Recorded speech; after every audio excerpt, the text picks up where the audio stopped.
super producer, rapper, lyricist, engineer, and much, much more.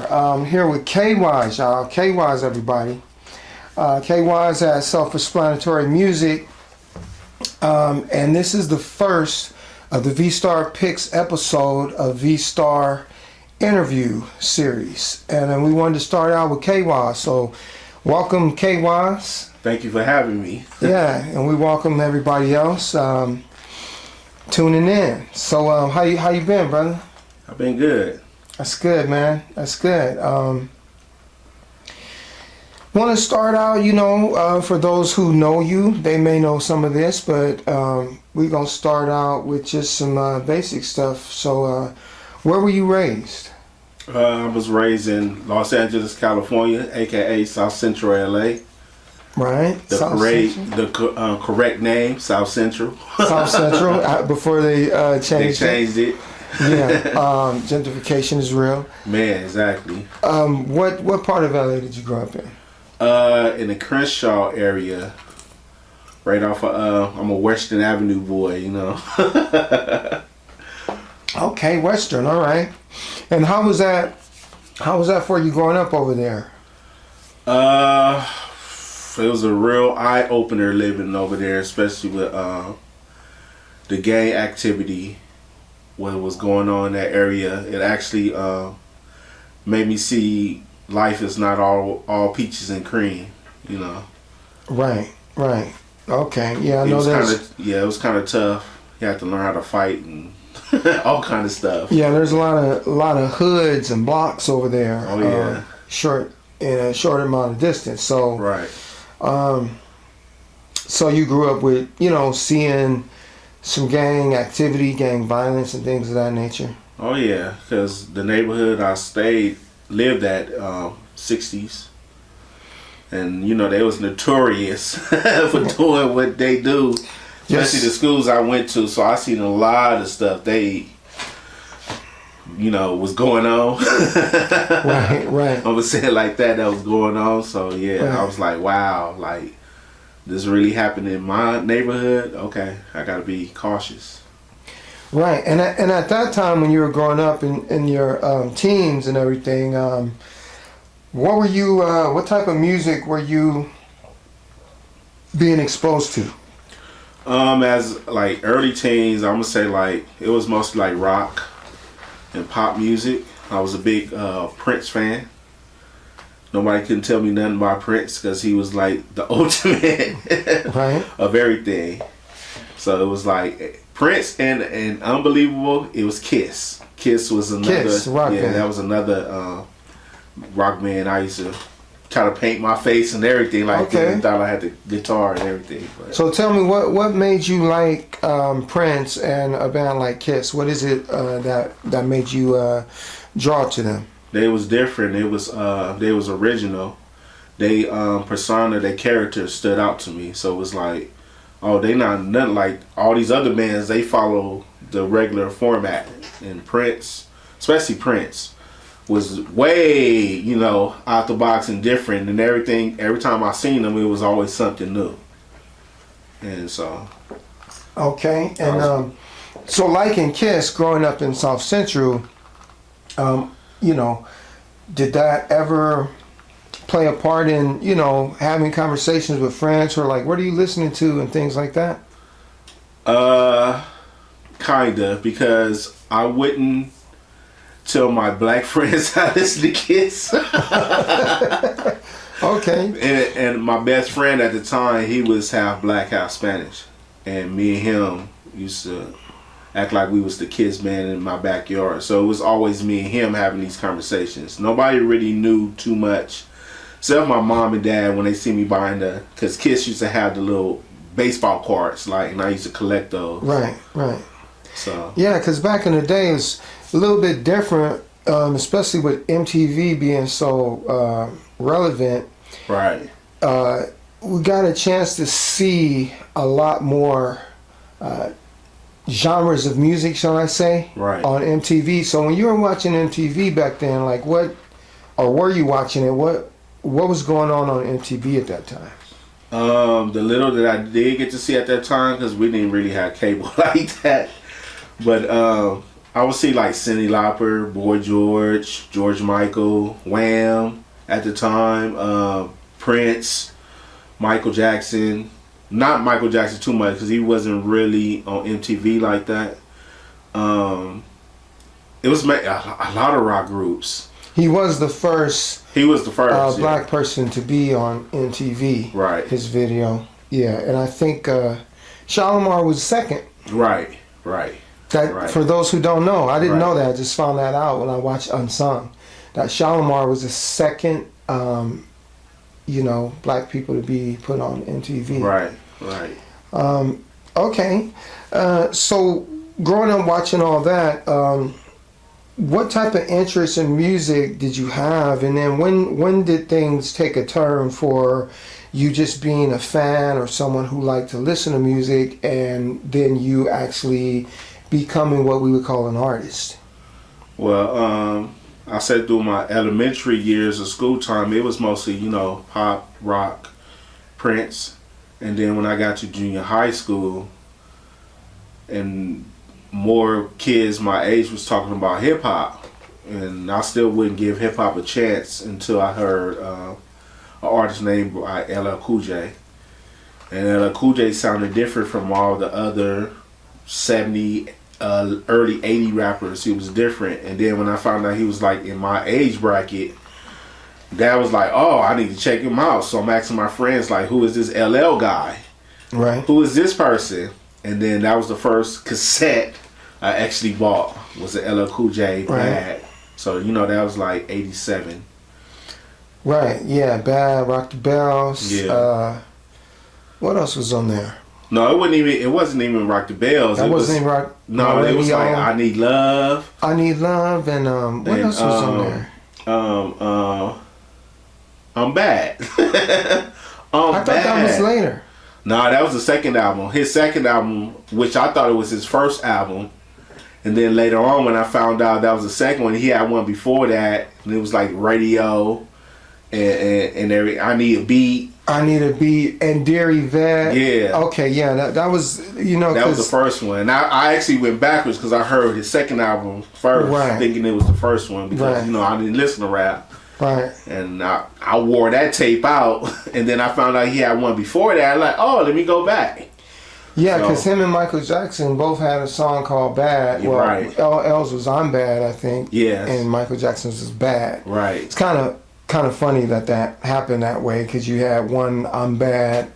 Michael Jackson's video was the biggest thing. Wesley Snipes was in it. And right. The whole little acting scene and all that. But then LL came with I'm Bad, which was way more rougher. More raw. More raw, than Mike. But okay. So besides you name LL, you name Prince, and you name Kiss, besides them, who are some other artists that inspired you? Then I started going backwards again. I started listening to Run DMC. And then didn't LL write for Run DMC? No, they was actually Run DMC was first, way before. He was writing for them. He wrote some of their stuff. That's what I heard. Am I wrong? I'm not sure because I think I don't know. I could be wrong. I don't know. I hope not because this ghostwriting thing. Ooh. Well, back then, I think that ghostwriting is, when you talk about music production, it's always been okay for singers to get songs written for them. Right. It's a long history of that. With rappers, in the early days, when I watched the Houdini thing, one guy was writing, the other guy was rapping. Right. I think back then it was more about putting the package together and making it happen when it came to being signed as a rap artist, as opposed to the street version of we got to come off the top. We did a lot of freestyling back then, right? Right. Oh yeah, right. Did you say you went to Crenshaw? Oh yeah, Crenshaw High. So then you remember that little hallway down that we used to go in? I had the acoustics. Yeah. Where the choir room was at. Oh yeah. Band. Okay, yeah, because we used to go down there and one dude, all he did was beatbox. Another dude was rapping. Somebody else was singing. Yeah. So did you do a lot of freestyling when you were, at some point? In school, nobody knew I rapped. Okay. I was shy. I was super shy. I wouldn't do none of my raps in front of nobody. So it was like I was we're always right behind the scenes. It didn't start until like I got into college. Okay. And and some of my friends, a couple knew that I can rap, but I never let it out until I got into college. Okay, what college did you go to? I went to Trade Tech. Okay. Okay. Education is important, and not just institutional education, as we now know better than we did. Right. I think it's always good to get knowledge, no matter what it is. But in the context of how we were once taught and what some of the books say, we now know that you got to get some self-knowledge. Right. So name some of the artists that you've worked with. Like as far as like producing? Yeah, well, in any capacity, just projects, rapping, writing, production. Well, production, I'm gonna say it started with myself first, and then I had a partner that I used to rhyme with. He used to make all my production. His name is my homeboy Nate. Still talk to him to this day. That's my brother. What's up, Nate? Shout out to Nate. But he was like excellent on the production. And I used to always just want to rap because I used to feel like production would take away from me writing my Superman bars, as I used to call them. Right. But eventually I started doing production for like people that was in my group that I used to have called the Aftershock Crew. And I started doing production for us. And then eventually I started graduating, and then I met B-Fly, met Rico 310, met Miss Toy, met my boy Dirty Birdie. Right. And I started doing production for a lot of people, and my name started to spread as I started getting known for my raps, especially my second album, which is called Leviticus, and that's the album that actually got me known and my name pushed. Right. It didn't sell like that, but it was just the thought that, who did them beats? Right. Like, forget him rapping, who did them beats? They were Right. like, I did. Like, and what was your first album? my first album was called Pun Man, and I actually did that album twice. I had one that's strictly like all bars, and then I redid it when I moved to Antelope Valley, and I was actually challenged by this one producer who said I can't make club hits. Are we saying this one producer, y'all, there's no name, but I can't say no. You know who you are. So he gave you a challenge? He gave me a challenge, and that's what made me change my my first album around, and that's when I started getting a gang of rappers coming to my studio. Did you do the production and the writing on your first album? Yes, I did. Of course, I wrote all my lyrics, and I did half production. It was just me and my friend Nate. He did the other half. Okay, so you brought Nate in for that. And then how about Leviticus? Did you... Leviticus was 95% me, and then I had sprinkles with my boy Quiet Storm. He did a track, and my peoples from North Carolina, C1. I know you don't call yourself C1 no more. Your name's not... Your producer name's not coming to my mind right now, but C1 from North Carolina, he did some production too. It's Enoch from North Carolina. I know I called you C1, but Enoch is his name, and he gave me two bangers that was like undeniable. That one of them became a single. So okay, and everything for that album, Leviticus, was super on point, to a point where everybody was like on the underground level was coming to me and wanted to do all kind of interviews and stuff. Okay, so. At that point, I'm assuming that your production and everything kind of like picked up. You started writing for more people and things of that nature? Yeah, because I was doing like a little ghost writing, mainly for like people in my group that I had at the time. But I actually started performing a lot of places and was writing crazy, making mixtapes. and I got into the mixtape game. Well, I only dropped 2 of them because after that I just wanted to drop more original content, but that was about it. Okay. And so I want to go into something that's going to be interesting. This ought to bring a little spice into this interview. So I know you know, but you've been doing music way before we started working together, and come to find out that we've been in some of the same circles from the time that we were both very young. Right. But I also know about you and the beat battles. So what I want to know is, how many beat battles have you been in?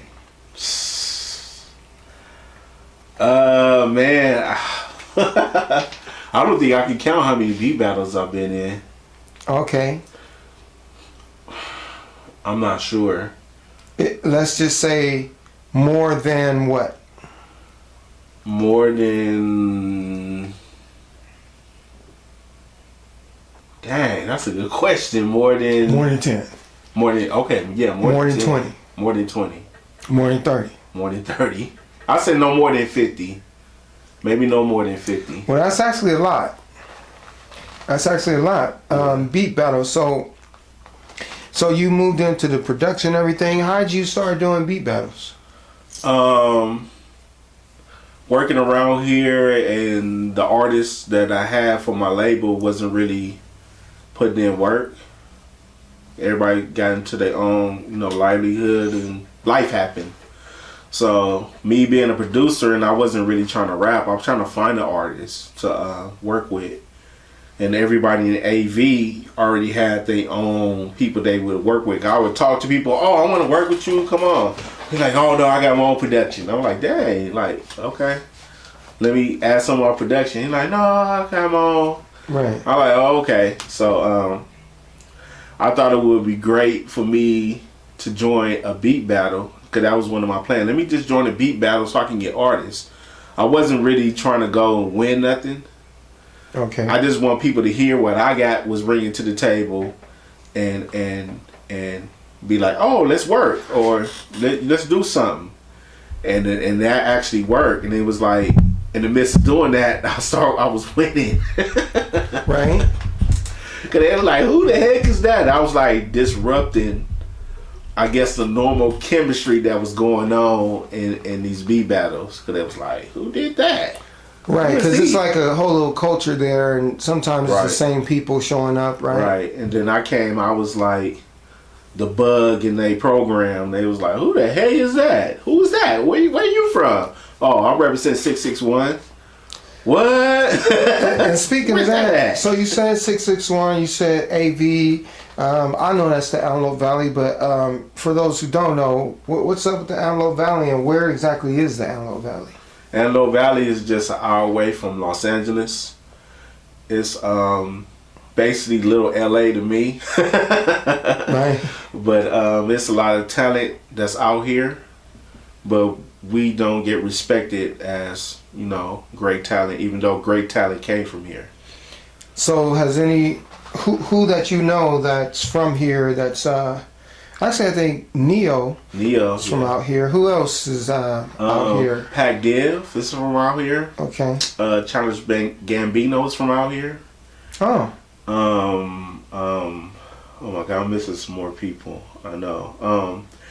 Even though Afro Man wasn't born out here, he's still Palmdale, because that's what got him blown up, Palmdale. And some people have moved out here that were famous before they moved out here. Right. I think the Gap Band dude right. live out here. Oh, yeah. I've been in his studio. He stays out here. It's a lot of people that moved from LA or the Valley or whatever and came out here, but and then they claim it to be out here. If you go to high school out here, you from out here. That's how I look at it.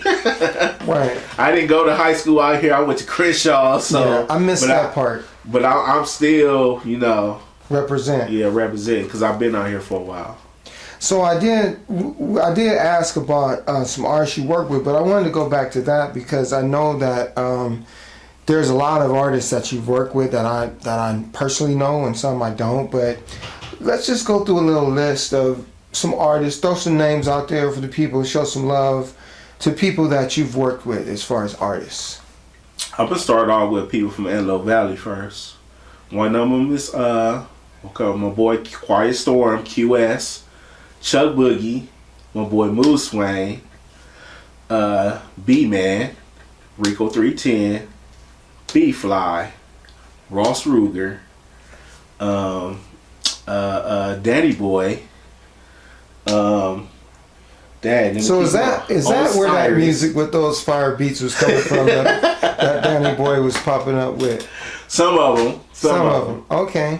Mainly just engineering with him. But, okay. Yeah.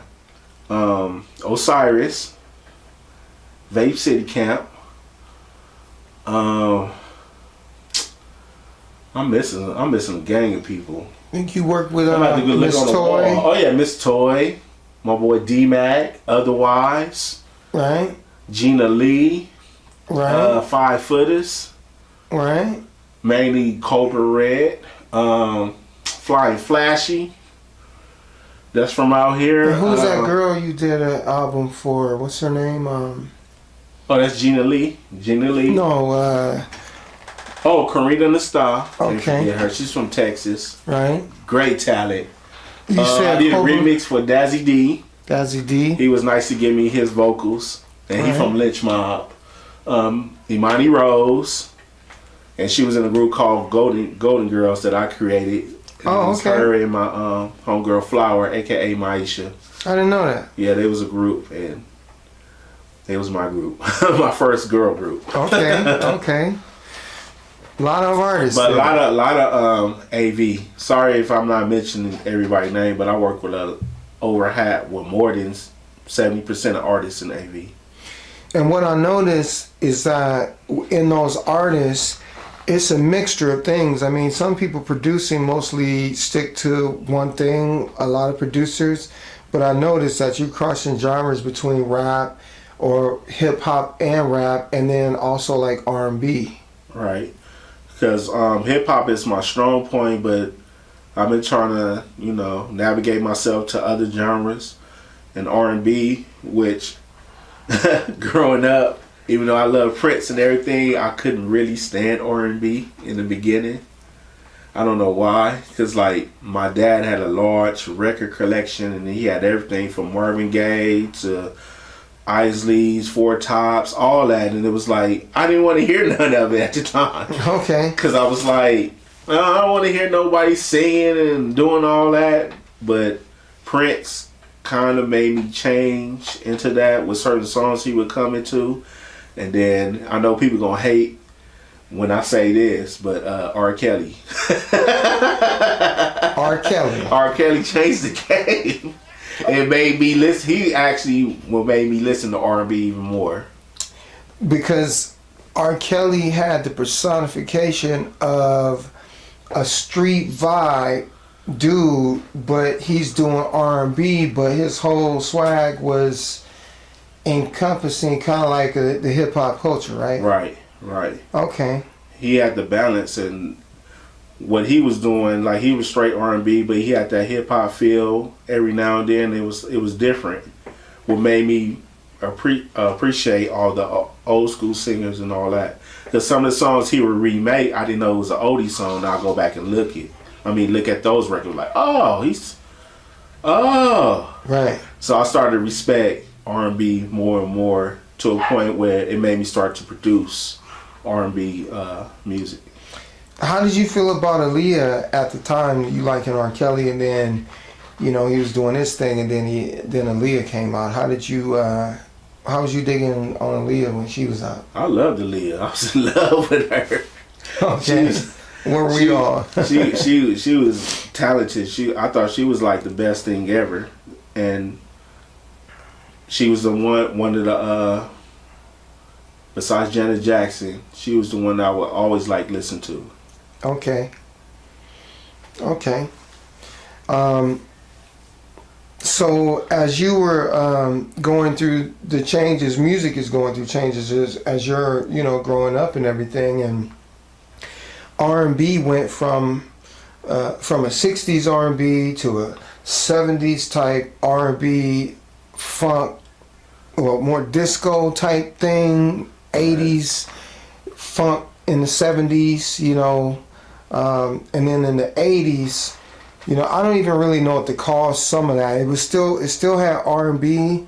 There were still some elements of funk, but it wasn't quite either one. Well, like,